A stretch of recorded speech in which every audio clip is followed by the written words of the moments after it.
খুঁটিনাটি রান্নাবাটি কুকিং চ্যানেলে আপনাদের সকলকেই স্বাগত জানাই। আজকে বানিয়ে নেব একটু ঘরোয়া স্টাইলের ড্রাই চিলি চিকেন। চলুন তাহলে কিভাবে রান্নাটা করছি একটু আপনাদের সঙ্গেও শেয়ার করে নিই। এই জন্য প্রথমেই আমি বোনলেস এবং কিছুটা বোনযুক্ত চিকেন নিয়ে নিয়েছি, তবে সাইজটা চিলি চিকেনের মতোই ছোট ছোট রেখেছি। এরপরে চিকেনটাকে একটু ম্যারিনেট করে নেব। ম্যারিনেশনের জন্য নিয়ে নিয়েছি স্বাদ মতো লবণ, পরিমাণ মতো হলুদের গুঁড়ো, পেঁয়াজ, রসুন এবং কাঁচা লঙ্কার পেস্ট, সাথে নিয়ে নিলাম কিছু পরিমাণ টক দই। একই সাথে দিয়ে দিচ্ছি একটু সয়া সস, ঝালের জন্য দিয়ে দিলাম লঙ্কার গুঁড়ো এবং সবশেষে দিয়ে দিচ্ছি পরিমাণ মতো কর্নফ্লাওয়ার।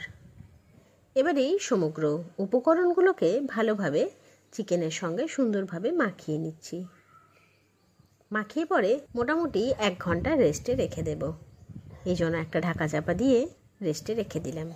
এই মাঝের সময়টাতে রান্নার আরও যে সমস্ত জোগাড় যন্ত্র থাকে সেটা একটু করে নিচ্ছি। চিলি চিকেনের জন্য এখানে আমি ব্যবহার করেছি ক্যাপসিকাম, গাজর, পেঁয়াজ, কাঁচা লঙ্কা, রসুন এবং আদা।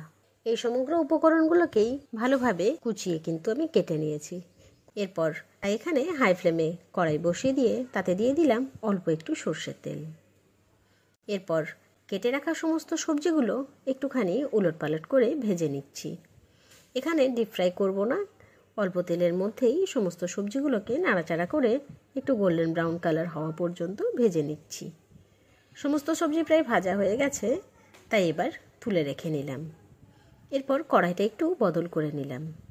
আসল কথা, কড়াই বদল করার প্রথম এবং প্রধান কারণ হলো ফ্রাই করতে গেলে দস্তার কড়াই রান্না করলে একটু কালচে ব্যাপারটা চলে আসে এবং তাতে কড়াইটা ধুতে যে কোনো মানুষেরই একটু কষ্টটা বেশি হয়। তাই কষ্ট লাঘব করার জন্য ভাজাভাজির ক্ষেত্রে আমি লোহার কড়াইটাই ব্যবহার করি। তাই বসিয়ে দিলাম লোহার কড়াই। কড়াই কিন্তু বেশ ভালোভাবে গরম হয়ে গেছে, তাই তাতে দিয়ে দিলাম সর্ষের তেল। এরপর ম্যারিনেট করে রাখা চিকেনগুলোকে এক এক করে তেলের মধ্যে ছেড়ে নিচ্ছি। হাই ফ্লেমে এবং মিডিয়াম ফ্লেমে রেখে সমস্ত চিকেনগুলোকে পকোড়ার মতো ভেজে নিলাম। ভাজা প্রায় মোটামুটি কমপ্লিট। দেখুন কি সুন্দরভাবে চিকেনগুলো কিন্তু সব কটাই ভাজা হয়ে গেছে। এরপর ড্রাই চিলি চিকেনের গ্রেভিটা বানিয়ে নেব। ওই গরম তেলেই দিয়ে দিলাম বাটা মশলা। এখানে আমি পেঁয়াজ, রসুন এবং কাঁচা লঙ্কা একসঙ্গে পেস্ট করে নিয়েছি। এবার তেলের মধ্যে সমস্ত বাটা মশলাটা ভালোভাবে কষিয়ে নিচ্ছি, যাতে মশলার মধ্যে থাকা সমস্ত জল কিন্তু শুকিয়ে যায় এবং বাটা মশলা থেকে একটা সুন্দর গন্ধ যেন চারিদিকে ছড়িয়ে পড়ে। দেখুন মশলা থেকে তেল বের হওয়া শুরু হয়ে গেছে এবং জল নেই বললেই চলে। এই মুহূর্তেই অ্যাড করে দিচ্ছি ভেজে রাখা সমস্ত সবজি এবং ভেজে রাখা সমস্ত চিকেনের পিসগুলো। এবার আলতো হাতে নাড়াচাড়া করে মশলার সঙ্গে চিকেন এবং সবজি ভালোভাবে কষিয়ে নিচ্ছি।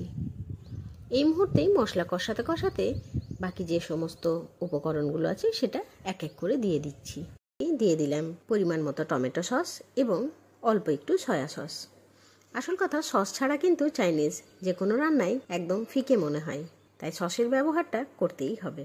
এবার সমস্ত উপকরণের সঙ্গে সস দুটোকে ভালোভাবে নাড়াচাড়া করে একে অপরের সঙ্গে মিশিয়ে দিলাম। দেখুন কি সুন্দর রান্নার মধ্যে একটা কালার আসা শুরু হয়ে গেছে এবং গন্ধ কিন্তু অপূর্ব। এটা ভিডিওর মধ্যে তো প্রকাশ করা যাবে না, তার জন্য এই রেসিপিটা একবার বাড়িতে বানিয়ে দেখতে হবে। এরপর দিয়ে দিচ্ছি কাশ্মীরি লঙ্কার গুঁড়ো। সেটাকেও ভালোভাবে নাড়াচাড়া করে মশলার মধ্যে এবং চিকেনের মধ্যে মাখিয়ে দিলাম। কালার কিন্তু আরও গাঢ় হতে শুরু করেছে।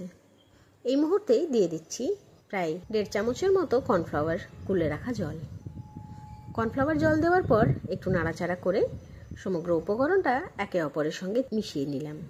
কর্নফ্লাওয়ারটা ব্যবহার করতেই হবে, নইলে গ্রেভির মধ্যে থিকনেসটা আসবে না এবং একটা স্টিকি ব্যাপারও দরকার, যেটা কিন্তু কর্নফ্লাওয়ার দিয়ে দেবে। খুব সুন্দরভাবে নাড়াচাড়া করে সমগ্র উপকরণ কিন্তু কষানো হয়ে গেছে। এদিকে রান্নার মধ্যে থেকে তেলও বের হওয়া শুরু হয়ে গেছে। তবে মনে হচ্ছে চিকেনগুলো হয়তো আর একটু সেদ্ধ হলে ভালো হয়, তাই অল্প একটু জল দিয়ে গ্যাসের ফ্লেম লো করে দিলাম।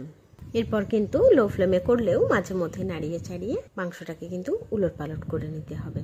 যেহেতু জলের পরিমাণটা নিতান্তই অল্প, তাই এটা করতেই হবে। আবার এখানে জলটাও বেশি দেওয়া যাবে না, কারণ ড্রাই চিলি চিকেন বানাচ্ছি তো, তাই জলের পরিমাণটা যত কম হবে ততটাই ভালো। দেখুন কি সুন্দরভাবে রান্না কিন্তু দেখতে দেখতে এবং গল্প করতে করতে কমপ্লিট হয়ে গেল। এই চিলি চিকেনের জন্য বাটার নান কিংবা তন্দুরি রুটি আর কিচ্ছু লাগবে না। তবে এই দুটো বিকল্প না থাকলে অবশ্যই অগত্যা রুটি দিয়েই খেতে হবে। এরকম সুন্দর সুন্দর রান্নার ভিডিওস দেখার জন্য অতি অবশ্যই আমার চ্যানেল খুঁটিনাটি রান্নাবাটিকে সাবস্ক্রাইব করতে ভুলবেন না। অবশ্যই লাইক, শেয়ার এবং কমেন্ট করে জানাবেন আমার দেওয়া সমস্ত ভিডিওস আপনাদের কেমন লাগছে। ধন্যবাদ।